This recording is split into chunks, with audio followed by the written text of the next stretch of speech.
Isa sa mga pinakaapektado ng pananalasa ng Bagyong Pablo ay ang mga batang residente. At ngayong magpapasko, sila naman ang binigyang saya. Mula sa Takatiil sa Davao Oriental, nakatutok live si Salima Refran. Salima. Mel, sa kabilangan ng trahedya, ang mga bata ang nagsisilbing pag-asa na bumangon muli ang mga bayang nasalanta ng Bagyong Pablo, lalo na ngayon at magpapasko. Agaw pansin sa plaza ng Barangay Poblasyon ang 9 na taong gulang na si Christian. Wala itong t-shirt at basang-basa pa sa ulan. Tinanong ko kung nasaan ang kanyang mga magulang. Si Mama ando sa Davao. Oh. Asan si Papa? Doon sa balay. Sa balay. Anong ginagawa ni Papa? Wala. Yun pala, naulila ang bata ng bagyo. Wala nang ina, wala nang ama. Nag-iisa lang siya. Sinagip siya ng Philippine Army at kalaunan, ang mga sundalo na rin ang naging tagapag-alaga niya bago maihanap ng pamilyang kukup-kup sa bata. Nakalaro ng mga pasundaluhan natin siya. Then after some time, bigyan na natin ng food. Katulong na rin namin pag nagdi-distribute kami ng yung arroz caldo for yung sa feeding program. Siya yung nag-encourage sa mga bata. Stress yung sundalo sa trabaho pero when they do play with the kids, nawawala yung stress din ng sundalo eh. Masayahin si Christian pero bakas pa rin sa kanya ang pait ng sinapit. Ayoko dun. Nalulungkot ka ba doon? Oo.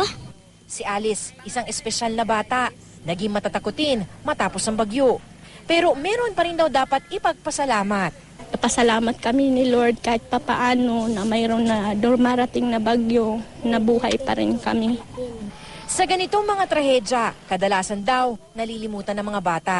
Kaya importanteng mabigyan sila ng pagkakataong sumaya. Ang Pasko ay para sa bata, no? Yung mga bata, sila yung hope eh. Meron din silang mga pangangailangan na minsan, kala natin, naglalaro lang. Yung pala, may mga dinadala din sila. Tuwing hapon na napupuno na naman ng saya at galak ang plaza dito sa Barangay Poblasyon, ang iba't ibang grupo kasi nagsasagawa ng iba't ibang palaro para sa mga bata para maialis ang kanilang isip sa naganap na trahedya. Ang mga bata, galak na galak sa iba't ibang mga laro. Dito, naibabalik daw ang kanilang pagkabata at naiiwan ang kanilang mga mabibigat na karanasan. Ang tawa at saya ng mga bata, mabilis na kumalat maski sa mga nanonood. Maraming salamat po. Kasi naging masaya ang mga anak namin kahit papaano. Pag nagpupunta kayo dito, tas naglalaro, anong nararamdaman ninyo? Masaya! Bilang pasasalamat, nag-alay ang mga bata ng mga awiting pamasko.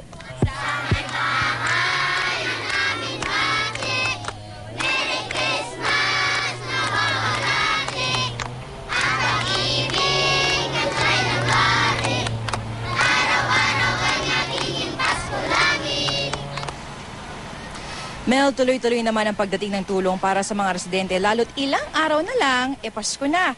Kanina naghatid ng food at non-food items ang isang grupo mula pa sa bansang Qatar. Ang mga magigiting na volunteers naman, handang pasayahin ang mga bata hanggat sa kanila makakaya. Dahil Mel, alam naman natin lahat, ang Pasko ay para talaga sa mga bata. Mel? Maraming salamat sa iyo, Salima Refran.